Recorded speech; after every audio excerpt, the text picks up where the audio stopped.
pounds. It's only worth it if you work for it. It's only worth it if you work for it. I won't stop till they hear me now. I won't stop till I wear the crown.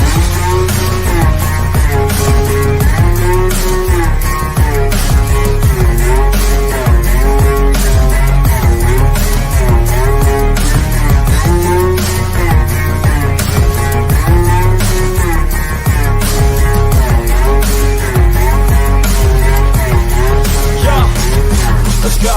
I'm just telling you to fight for your dreams, but it's not what it seems. Man, it's hard to be seen when everybody wants to be king. Yeah, they all want to ring. Yeah, we all want to be free. Here for Lions Nation Unite, live here to talk some Detroit Lions, and we got a stacked, packed lineup of content creators who are about to blow this bad boy up. We are here with the Ant-Man. What is going on, Ant-Man?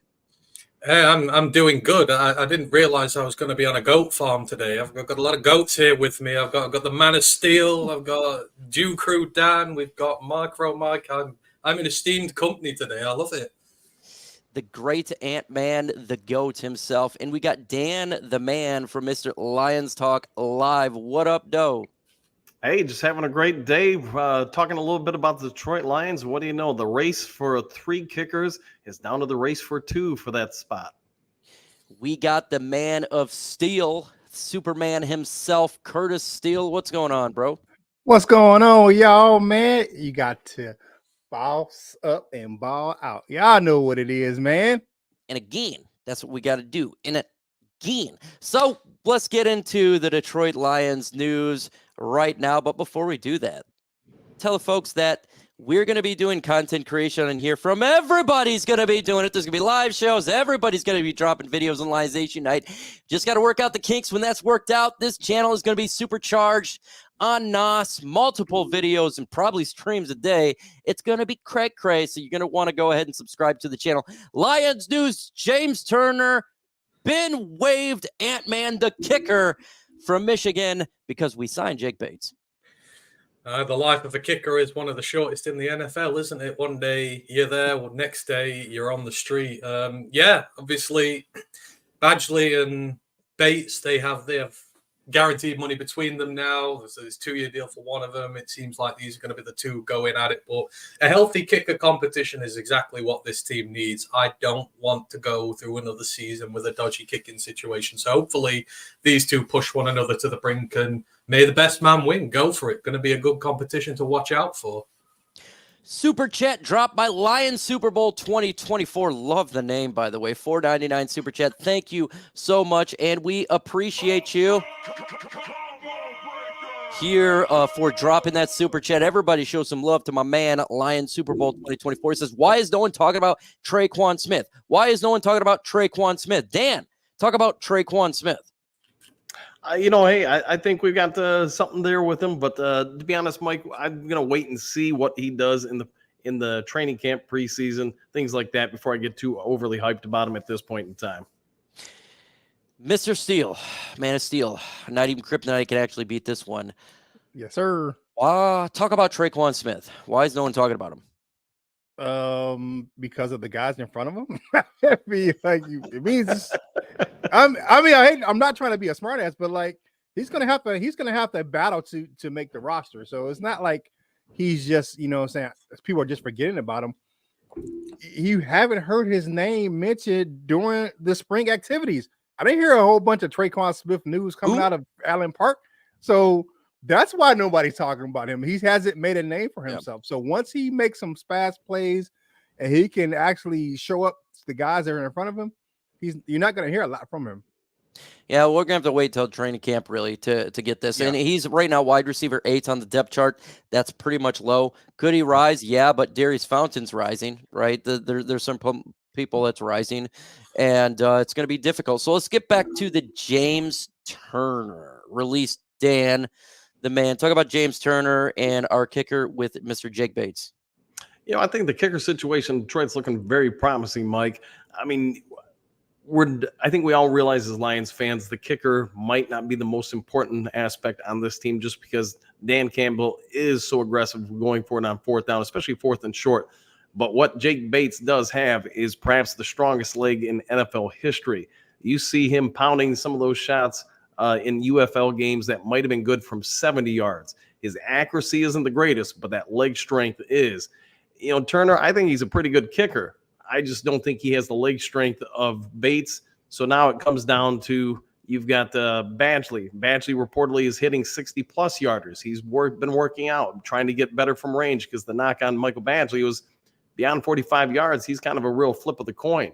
So if both your kickers in-house are hitting from 60-plus and Turner is struggling to hit 50s, it's just he's the odd man out, unfortunately. Jake Bates' contract came out, Steele. It is $1.95 million 2-year deal. And they waived James Turner. Now it's Michael Badgley versus the master Jake Bates. And who do you think is going to win? What do you think about the contract? What do you think about this kicker situation? Well, it's pretty much for me a wait and see because both of them have pros and cons. Like Dan just said, you got Bates that has this monster leg, but he struggles with accuracy at times. And then Michael Badgley, he's good. 50 in, you got him. He's good. But if you need a long range, it's a, like I said, a flip of a coin. It's going to be a wait and see. Can they work on Bates to get his accuracy fixed? And can they do that? Can Dave Phipp and his staff get Bates' leg strength?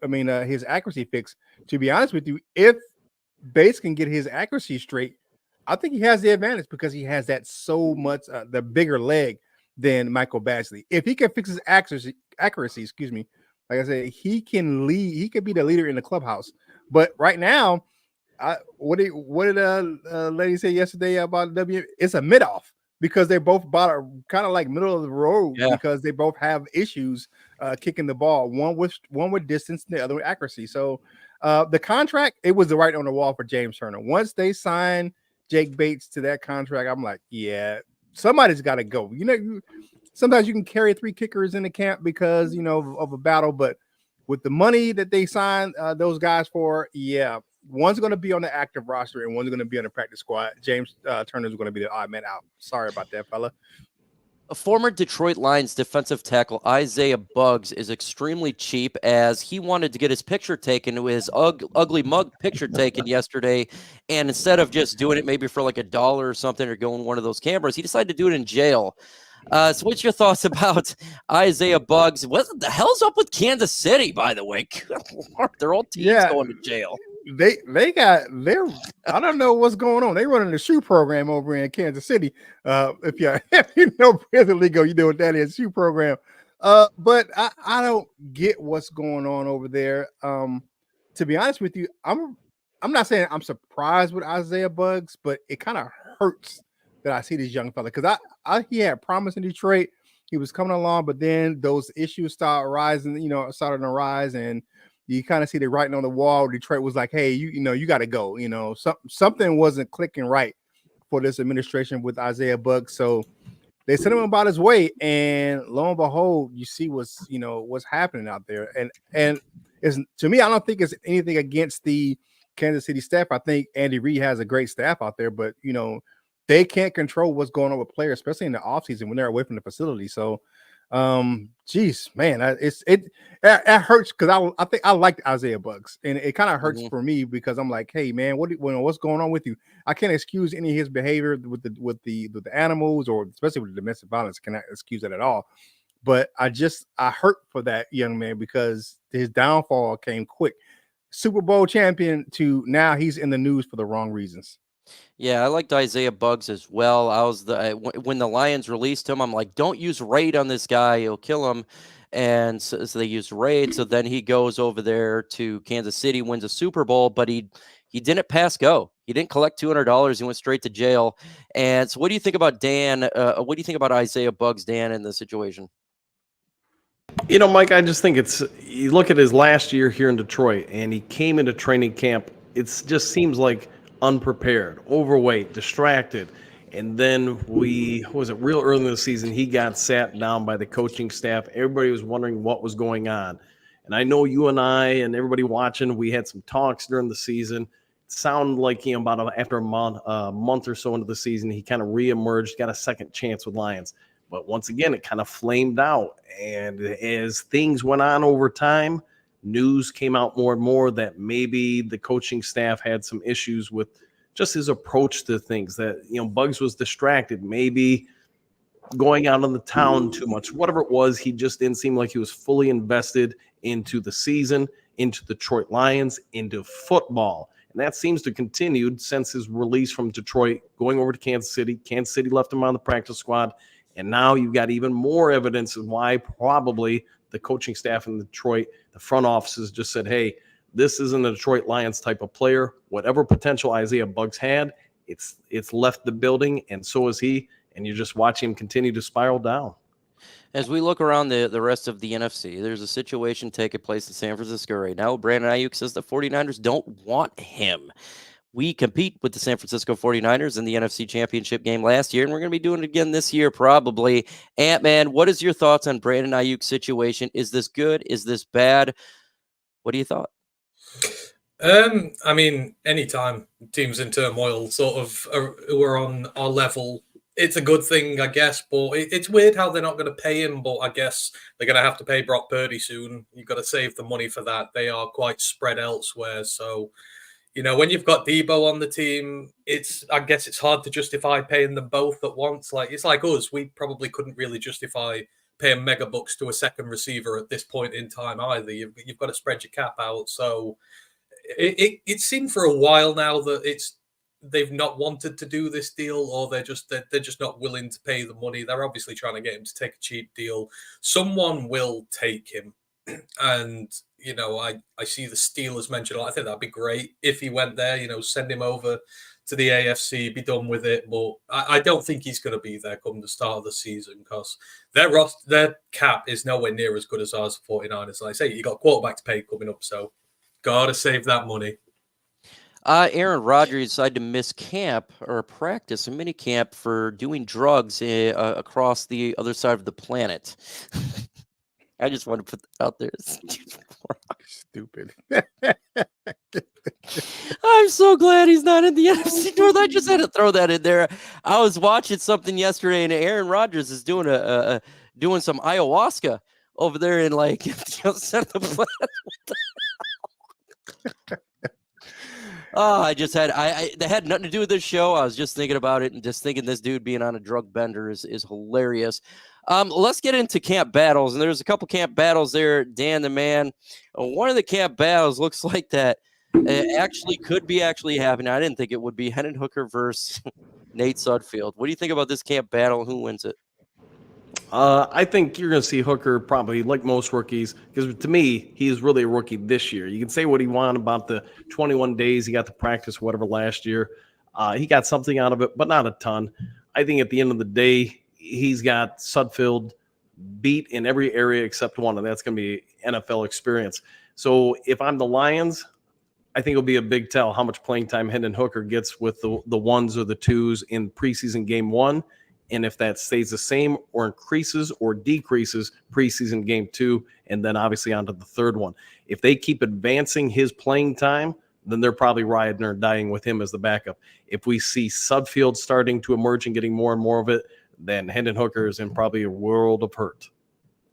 You look at another camp battle, there's Steel, the man of Steel, and there's kind of just developed here is Jack Campbell versus Derek Barnes for LB2.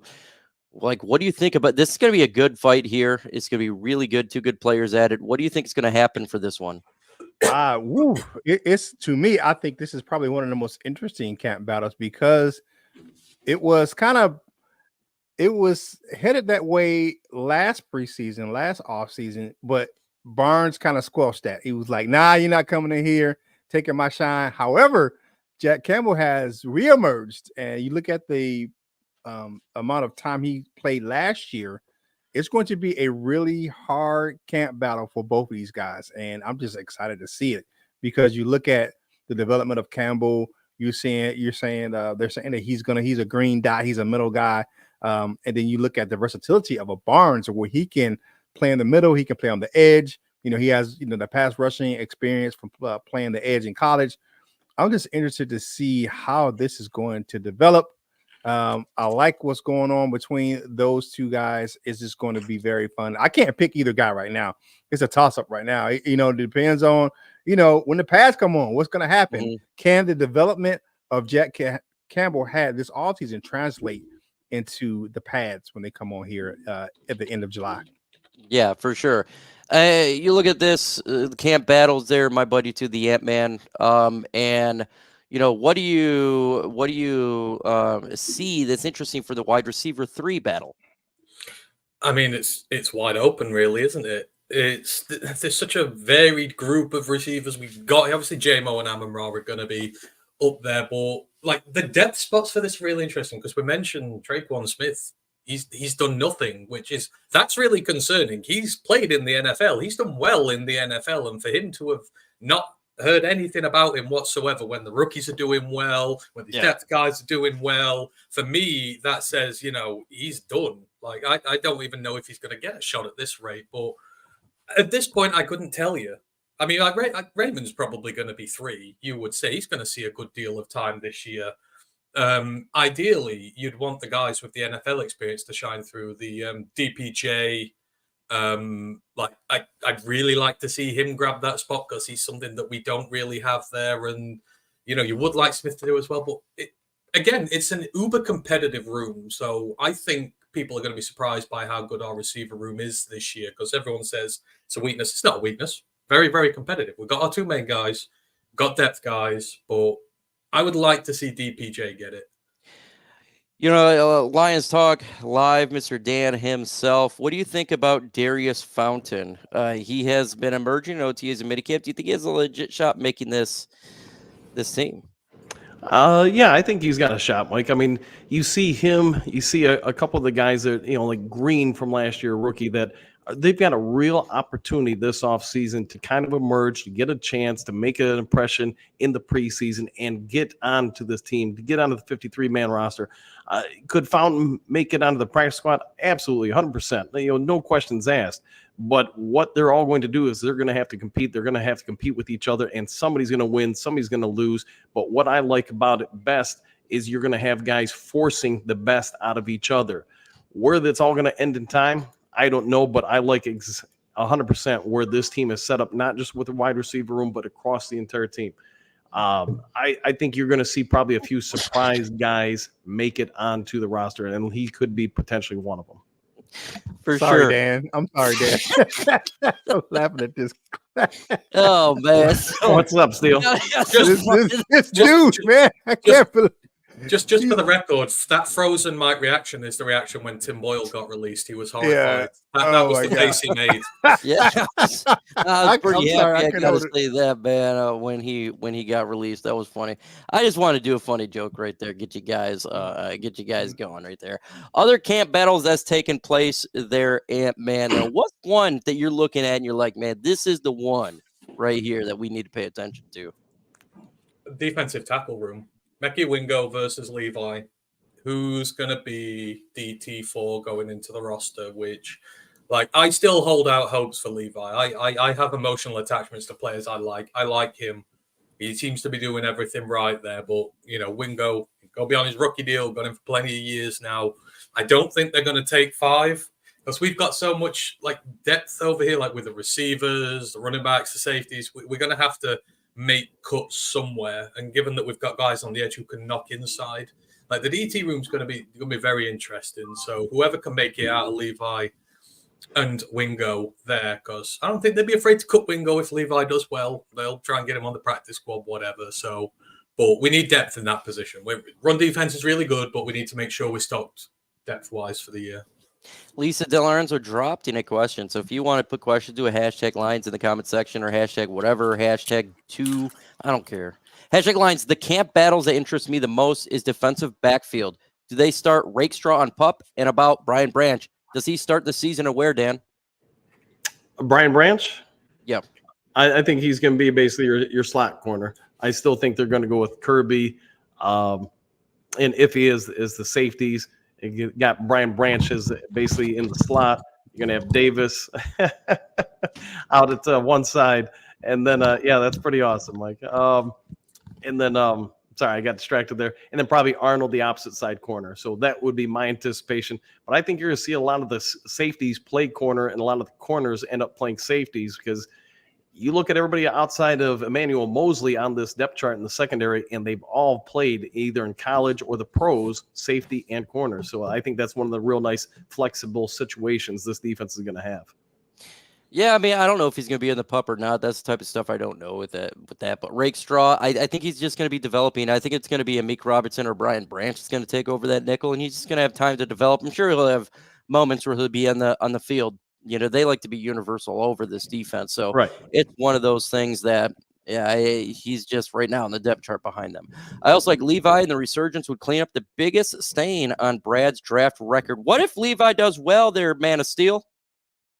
If he does well, I applaud him. I'm not gonna lie to you. I've been one of those guys who was like, man, he got to go. I've said this multiple times. I'm not saying that wasn't rooting for the guy, but I was 100%. Saying like it's one of those things where I'm like, I've had the surgery that he's had on my back. Of course, I'm a lot older than he is, but I know that healing process takes a while. I still have back trouble to this day, but I like the fact that he is resurging and he's coming up. You got to remember, during that draft class, he was probably one of the highest rated defensive tackles in that draft class. Period. I remember me and my late former co-host over at Lines on the Prowl, Jim. We were looking at Levi Onwuzurike. We were showcasing him on one of our pre-draft shows, and coming out of Washington, he was a big name and on draft board. So it just happens to be he can't control the injuries. He was hurt coming out of college. He just had to have the surgery to get it fixed, and I hope he does well. Yeah, I'm with Kurt Steele. I was exactly with him because I had a fusion as well. Me and Kurt has both had spine fusions, and all I can say, it's devastating. Like, it feels good. It's good to where you need it but you are limited from there. There is no coming back from it. And for Levi Onwuzurike to have a spine fusion and come back, not feel pain, and do what he does is one of the biggest, that has to be one of the biggest accomplishments of his life. Kurt could tell you, when it's fused, it's done. I don't know how he did it.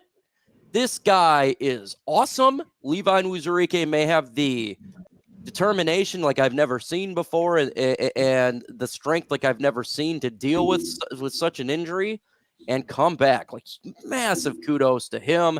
And I truly hope Levi Onwuzurike has a long career, because when he did, coming back from that rehab and what he deals with daily, Kurt, me and I don't know how the hell he did it. Don't know. No, man, I don't, man. That's a tough recovery.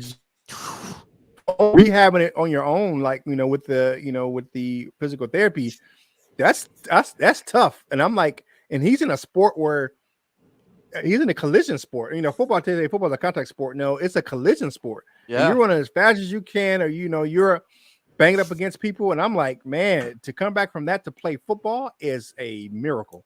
All right, folks, I'm going to show you what it's like to have a fusion. What happens if you do it? Just depends where your spine is. My fusion's in my neck. Want to see how far my head goes up?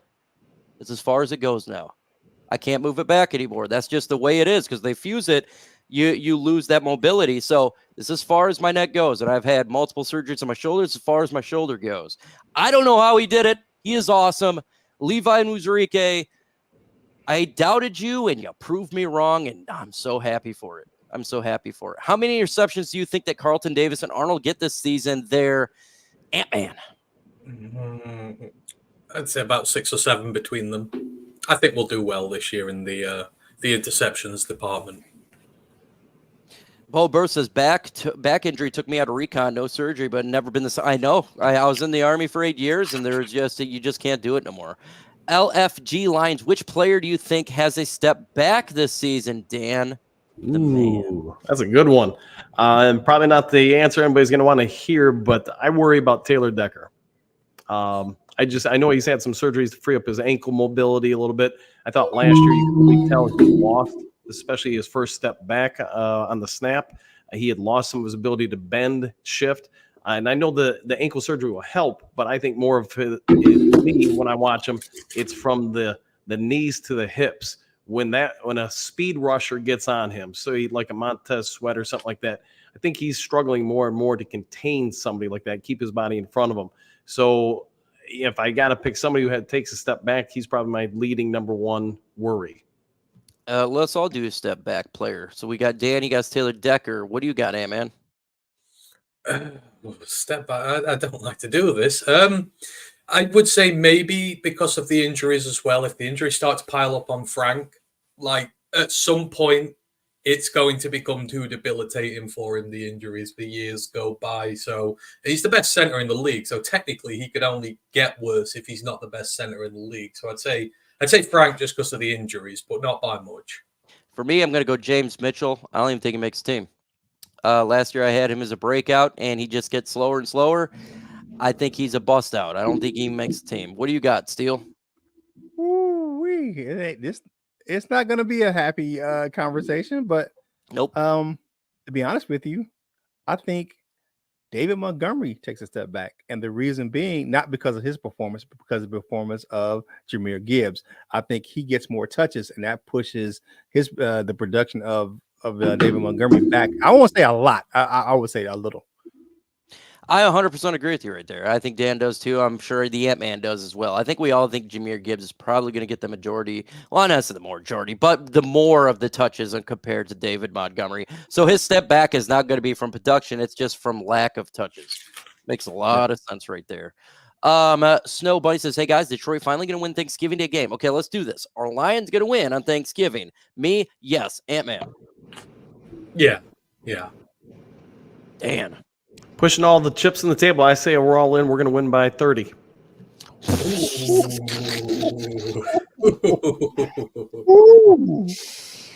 Wow.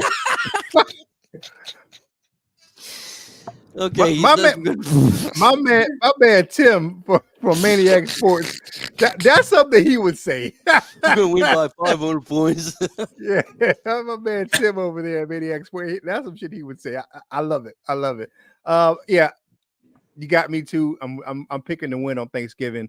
Yeah, it's I just think they're pissed off enough where they're gonna be like they're tired of losing on Thanksgiving, and they're gonna get one this year. Warning, if you are a betting person, do not listen to Dan. You will definitely lose money, okay? Do not take the advice of Dan right there that the line's going to win by 30 points. My goodness. I mean, it is the Bears. I mean, it could do. Could well be. Dude, the Bears here's my logic. Beat here's us. my and logic. Beat us. Yeah, well, we didn't play well against them. Right. Here's my logic, Mike. I think by that point in the season, Caleb Williams, he's going to be on the struggle bus a little bit. I think that Bears line is going to get exposed a whole lot. I think he's going to get a little rattled throughout the season. And I think if that happens, the Chicago Bears might lose a little bit of faith. You might have some infighting in-house with that team, guys that were probably loyal to Justin Fields that think that maybe the Bears should have went with them. I could see where if they're not careful, and being a USC fan, somebody who's watched Caleb Williams throughout his time there are things I really like about Caleb Williams. There are some, if I was the general manager for Chicago Bears, there's some reasons why I definitely would have traded out of that spot or try to, go a different route. I think he is a total flip of the coin. I think he's either going to be really, really good or he's going to be a bust. Hey, 30 is a lot. Yeah, that's a lot, brother. That's the Maniac Tim numbers right there. We love our Maniac Tim, man. We do. We love Maniac Dan right now because that's crazy. And look, if it happens, we'll have 10 sacks by halftime. $1 billion or something. Because you're the only person on planet Earth that's going to bet the Lions going to win by two. Tim, Maniac. Yeah, Tim would do it. Yeah, Tim would make that bet. Yeah, definitely. How about Lion? What about Emmanuel Mosley, the forgotten cornerback? What do we think that he can do this year, Ant-Man? Take the bus out of Detroit. I honestly don't think he makes a 53. Like at this rate, you've got a lot of depth on there. He's not going to be a starter. You're going to struggle to get him in the backups, and then you've got to justify him by playing him special teams. And we have enough good special teamers, young guys on the roster already to do that role. So I genuinely struggle to see where he's going to get in unless somebody else is hurt or injured. If Rackstraw starts on put whatever, I don't know. But outside of that, I just don't think he's going to be here. We've invested too much in the frontline 4 guys, and we've got depth behind. So I don't think he's going to do a great deal. We are here with the mailbag segment right now. If you got questions, we may have answers, and Dan will have answers as well, some good ones. So if you got a question, put #Lions in the comment section. Shane Smith, #Lions. How much do you think that the new defensive line coach is going to help the trenches? Great question for the Man of Steel. Immensely. Terrell Williams was my hire of the year for the coaching staff was concerned. I looked at what he did, especially in Tennessee and throughout his career. He is a awesome defensive line coach. In fact, Dan Campbell said he's one of the best in the league. So bringing him on our staff will help our defensive line, help our trenches immensely. Definitely. If you haven't noticed, I've known Curtis Steele for a couple years now, and our answers are generally exactly the same. We're like literally have the exact same brain and how we operate. So anytime that he speaks, I probably could agree with that. What do you think about Terrell Williams there, Dan? Do you think that he's going to elevate the talent on this defensive line? Because 41 sacks, I think that's what we got last year, was not good enough. I think he's going to bring a lot more aggressive technique to the guys. I think he's going to coach up a lot of the guys that have some potential, some athleticism, but you watch their hand placement, how they try to shut off blocks and such. There just wasn't ever really clear progression throughout last season. You could even say the season before, even though maybe that's not as applicable. But with some of these younger guys, they should, in my opinion, be doing more. I think Williams is going to coach them up more. And probably by the time we get to the mid-season, my 30-point prediction against the Chicago Bears is going to be looking a lot more sane because he is going to unleash some beasts in Detroit. I think he's going to unleash just a huge pass rush. And I can't remember his name. Maybe Steele remembers. He reminds me a ton of a guy the Lions had as a defensive line coach in the early 90s where he just said, skip worrying about the run. We're going to go after the quarterback, and you're going to stop the running back on the way to the quarterback. I think Williams is going to bring an uber aggressive style to the defensive front, the front seven that we really haven't seen in 20, 30 years. We've been talking about a lot of camp battles, one being wide receiver, and there's been a rumor that Robert Woods could potentially be traded. What do you think about the Lions trading for Robert Woods, Ant-Man? I don't know. I'm not so keen. Like, I think we develop the guys we've got here. I'm quite happy doing that. Like, I don't really want to give any more resources up to the receiver. When you've got DPJ, when you've got Raymond, when you've got guys like that, I think you'll be fine. With JMO, JMO's going to be so much better this year. JMO is going to be an absolute weapon. We're not going to need a major third guy to come in and be able to contribute. As long as everyone just chips in, I think we'll be fine. I don't really want to give up, especially he's getting on. Like, I don't want to give anything up, even seventh or line. I don't think no point. So I wouldn't be keen on that. I want to go in-house when it comes to the receivers. Brian DeWitt says, how much will we pay Alim McNeill if he balls out this season? Man of Steel. What do you think? And because it's probably going to be the same answer as me. Probably around 8 to 9 a year on that contract. I don't know. That's what he'll get. That would be a really good deal. Yeah, I'm looking at that. I don't think, even with a good year, I still don't think he rates in that he's going to get 14 to 15. I think maybe 9 to 10, 8 to 10, excuse me, where he'll come in at, with a generous signing bonus. I think the years may be, how Brad Holmes and his crew does it.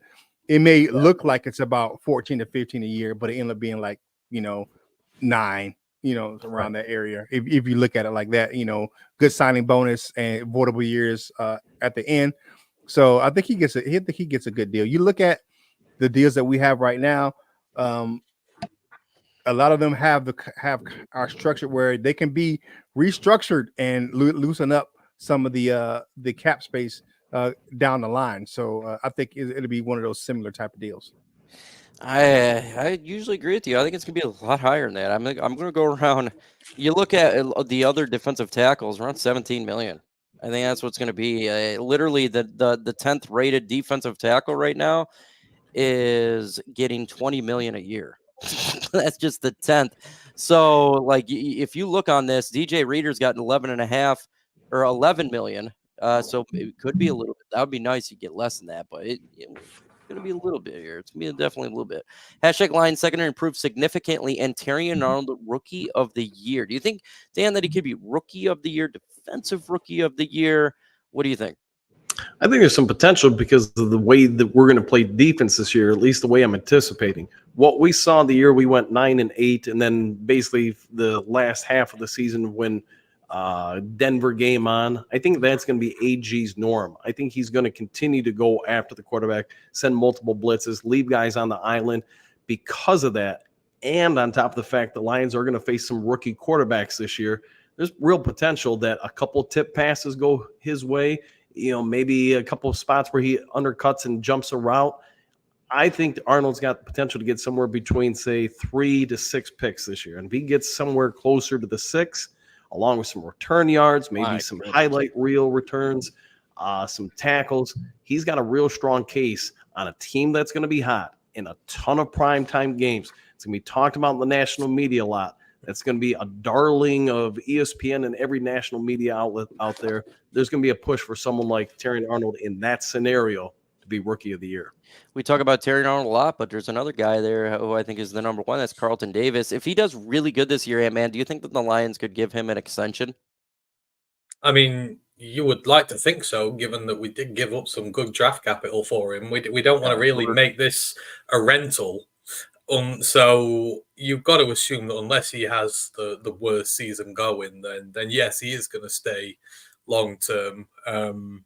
So because you need him, our future is there at corner, but they're young guys. You've always got to have good vets in the room, and he's been consistently, solidly good for a very long time. He's been all the way and won the big one. So I would fully expect him to stay here, and there'd be no worries on that front, unless he has a stupidly good season, which just prices him out. But I don't see that. I think he's going to be good, but he'll not have a season that's great enough that'll make him cost us elite money. So, yeah, he'll stay here. Jonathan asks, how has Green looked so far? From what I'm hearing, it's good, but not much. We're not hearing a lot. But the one we do hear, it's good. He's making a big catch or something. So right now, I think he's on pace to try to make that number 6 wide receiver spot, right? If he can come in there, I think it's between him and Fountain who's going to come in and get it. But nothing bad, not much good. It's just he's one of those names that's been floating around. So you don't really hear a lot about him. But I think he's done fine from what I'm hearing. Kurt, you look at the wide receivers. Does Jameson Williams step up? Do you think he steps up this year? Who comes in at number 3 with Kalif or Donovan or Fountain? What do you got with J-Mo and everybody? Waymo gonna be the man this year, man. Waymo's gonna have a really good season. I believe that they're gonna use him, primarily as a pass catcher. He'll have some gadget plays here and there, but he's gonna be an increased role in the pass game. Wide receiver number 3, the name that I'm hearing coming out of Allen Park or coming out of the quarterback's mouth is Kalif Raymond. Yeah, that's who Jared Goff. And you look at how Jared Goff operates. He likes guys that he's comfortable with, guys that know how he throws the ball. We've seen Raymond make splash plays and make some key catches and key spots. So I think right now he will be the leader in the clubhouse if Jared Goff has a say in who gets that number 3 position right now. I love Kalif Raymond. He is the most underrated Detroit Lion. He works so hard too. Team. He works spot. The only reason you don't hear about it is 5'8", but all he does, he can play outside, he can play inside, he does big catch, he's fast, he can do wide receiver screen, he's good at blocking, and he's a great influence on the locker room. Kalif Raymond is awesome. Love Kalif Raymond, and you're right. I think he probably gonna win the number 3 job, and such a good player right there. I seen Dan moving around. Or you want to add on to Leaf? I agree with Kalif Raymond, man, because you look at the vast majority of our games being indoors and on basically track surface. Kalif Raymond, man, he's a matchup problem, especially if you talk about Williams' emergence, St. Brown's, Laporta. I think you're going to see Gibbs, motioned out into the slot a lot. at some point, man, you got to have a lot of speed out there to guard all those guys. Kalif Raymond, we all know he can shake and bake. He can take it deep. He can cut across the middle. He's got a lot of versatility. I think he'll have a better opportunity to show than what he has even the past couple seasons. I do expect a lot out of Donovan Peoples-Jones, but at the end of the day, speed is like height. You can't coach it as a coach. And what he can do, especially when you get him the ball in space, he presents a lot of problems for opposing defenses. Generally speaking, the Lions have always had undrafted free agents make the football team. I think this year's a little bit different. Brent DeWitt asks, any undrafted free agents making the 53-man roster, Ant-Man? I think Isaiah Williams is probably the only one close, but after what I'm hearing, I don't think he makes it. And then none. What do you think? Maybe you disagree. It's a tough one.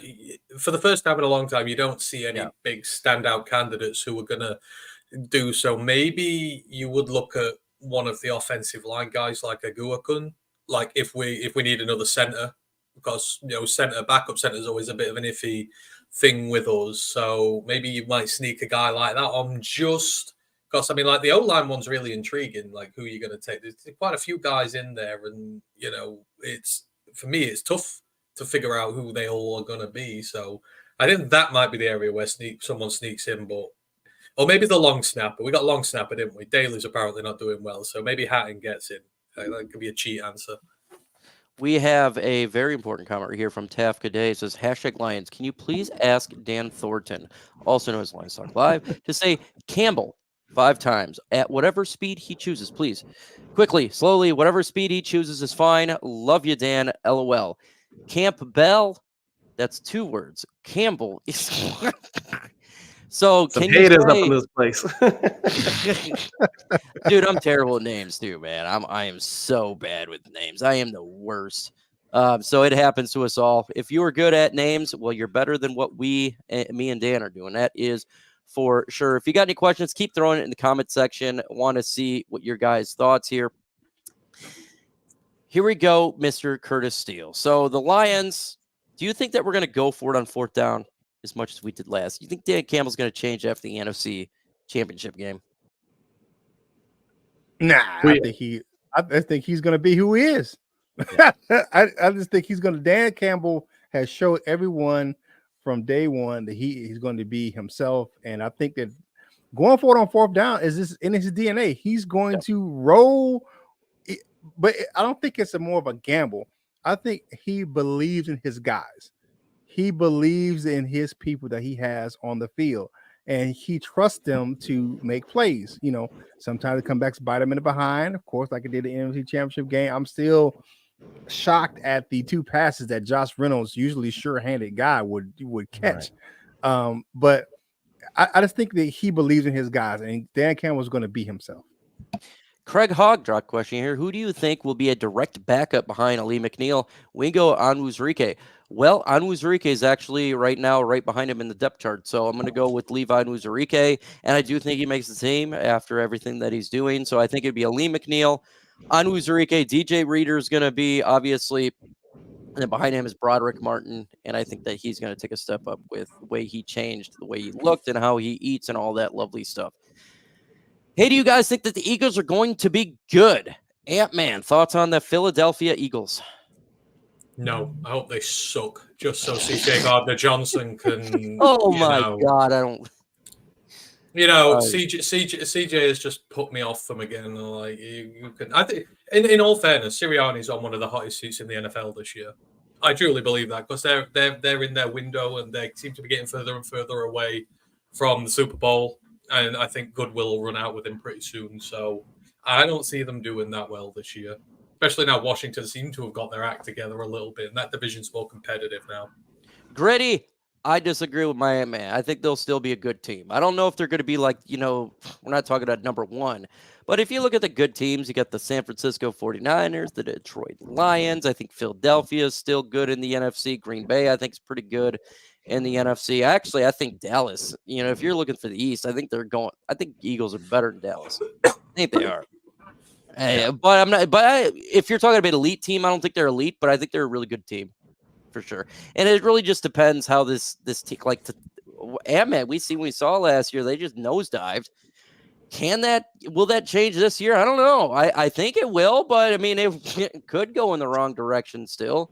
I think they'll be pretty good. I'm not going to say they're going to be the best, but decent. They're going to be a good team. Better than top third of the NFL, at least in the NFC. Top third in the NFC.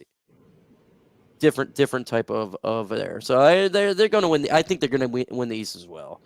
How does the NFC North shake out? You have the Detroit Lions as winner. You have Green Bay as 2, Chicago 3, Minnesota 4, Dan, then Kurt, then Ant-Man. Basically, just how you laid out. I don't see it being any different. I think it will come down to Detroit versus Green Bay for the North. Detroit and everybody else. Detroit versus our body. Detroit what do you versus got, the Ant-Man? Everybody else. Detroit, Green Bay, Minnesota, and then Chicago keep on the concrete boots. So you got Chicago as the lowest, and then you got Minnesota. Yeah. Minnesota's hard to really judge this year. It really is, because they got Sam Darnold. He did play good, actually, sometimes. Like for the 49ers last year was a backup.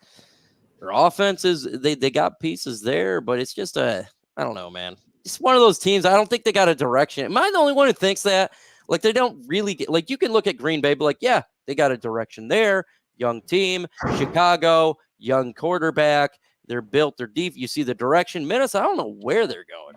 Like, yeah. The thing about for Minnesota is that you have the biggest question mark is at quarterback, because there's question marks on both guys. Like, you don't have a definitive starter because JJ is coming in. He's the hot young name, but he has ready. some holes in his game. Definitely coming out of college, because he didn't see that many as far as passing the ball. You know what I'm saying? Passing the ball at a pro level, he didn't. You know, that he wasn't that involved in the pass game. Not say he can't throw, but 100%. he needs to develop. And with Darnold, I mean, you're just a flip of the coin. I mean, one day you're going to get a good guy, one day you're going to get a guy who throws 3-4 interceptions. So I'm not sure. But the one thing I want to say to the delusional Bears fans I see on Facebook, oh my God, Caleb Williams he's better than Patrick Mahomes. He's not better than Patrick Mahomes. He is going to be the savior of a franchise. The Bears have never had a great quarterback in their history. Even Jim McMahon was a game manager, the Super Bowl winning quarterback. They've never had a really great quarterback on their roster. And as much as I watch Caleb Williams, because I watched Caleb Williams, like Dan, I watched him at Oklahoma prior, because I kind of, that was kind of my secondary team besides University of Michigan, because I was there when they won the national championship back in the day. So I've always kind of watched Oklahoma, and I watched him at Oklahoma, and I watched what he did with his legs. Good runner. He was more of a pure athlete at Oklahoma, but what he was at USC compared to what he was at Oklahoma is a different type of quarterback, and what they're trying to make him to. And he doesn't have an offensive line in Chicago. He is going to get murdered. They didn't really address the offensive line in Chicago. I don't know who think that they did, but they did the Matt Patricia in Chicago. They brought a whole bunch of backup offensive linemen to be their starters.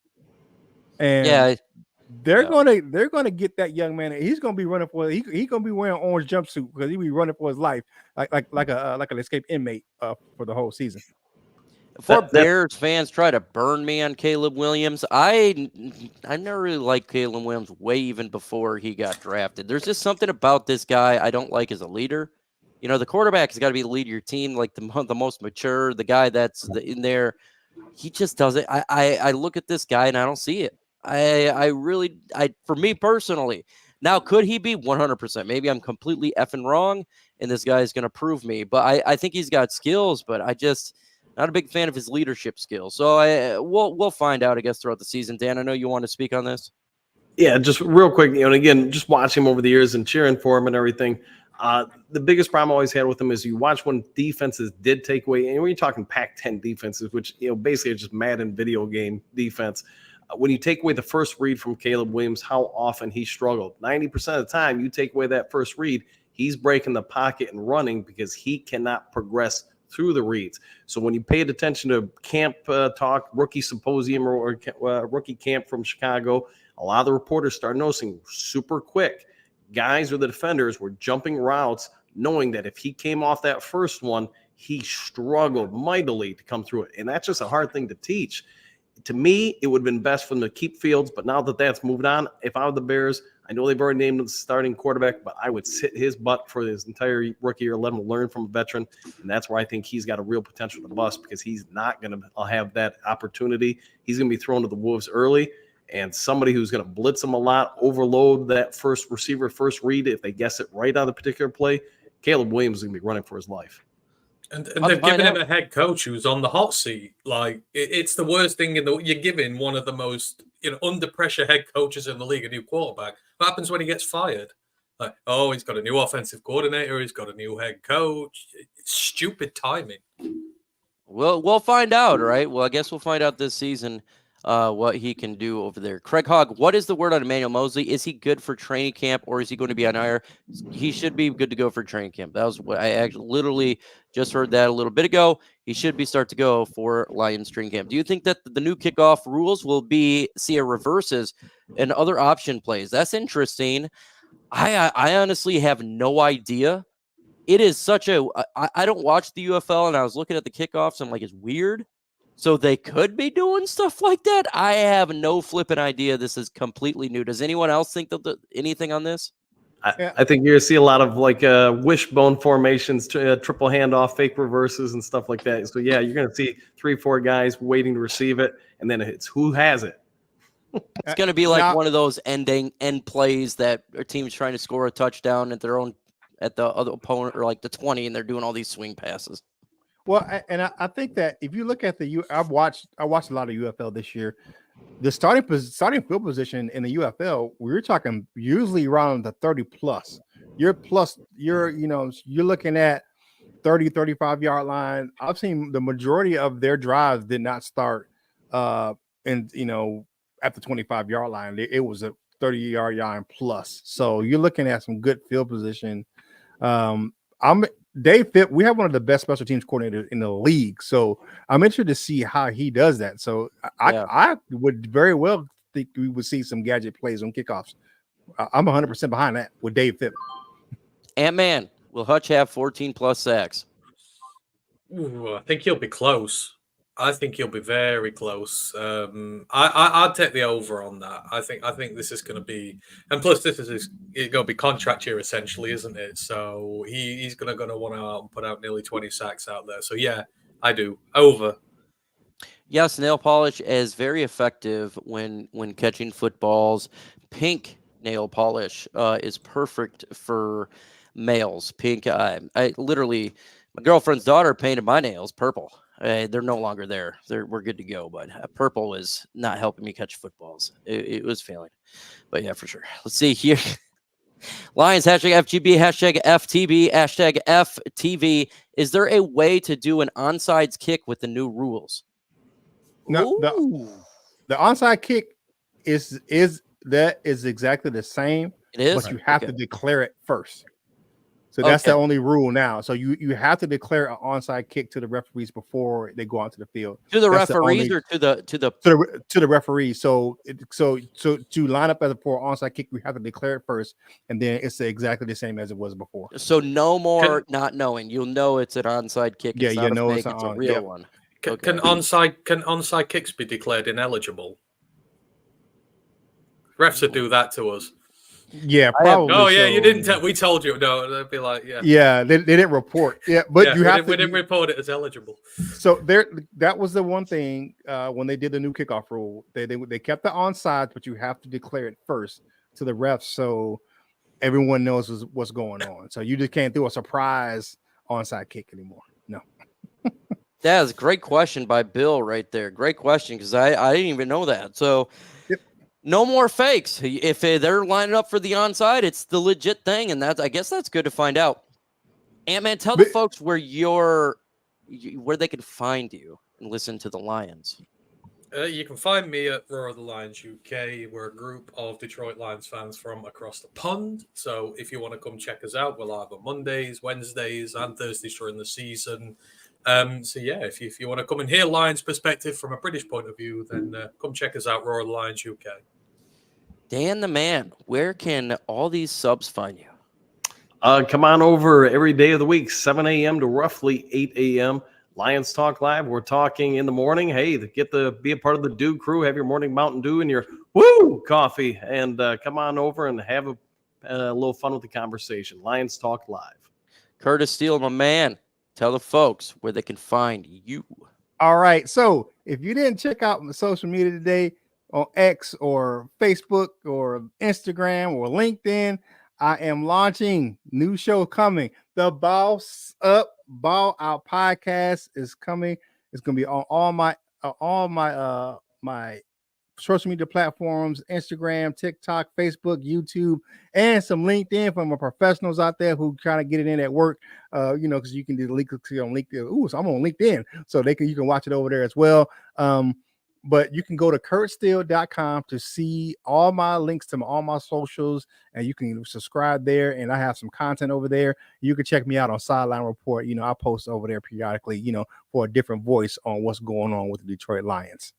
Check out the guests, man. Make sure you go to their channels and sub to the new show by Curtis Steele, the show that's been running forever by Roar Lions UK and Dan the Man up early with the Dew crew. With that said, folks, I'm going to leave you with the worst words ever spoken from me. I feel nauseous, believe me. Never had a lot of shit come easy. Had to work hard, struggle just to be me. Had to rise up just so they could see me. Did what I had to do just to feed me. And what was left over I put towards my dreaming. But the only thing in life that has meaning are the things you gotta work for, believe me. Take into your hands a plan. Your own hands can land your own brand. And damn, I feel like no one takes accountability. They want the credibility, convincingly unwilling to put in the hours it takes to get some power. Don't be f***ing sour. Take a cold shower. Scream until you're louder. Work until you're prouder. And f*** all the doubters, they're just your downers. I swear to God they all let me down. I always fought just to wear the crown. I'm off at these fucking clowns who were all taught they deserve an ounce. It's only worth it if you work for it. It's only worth it if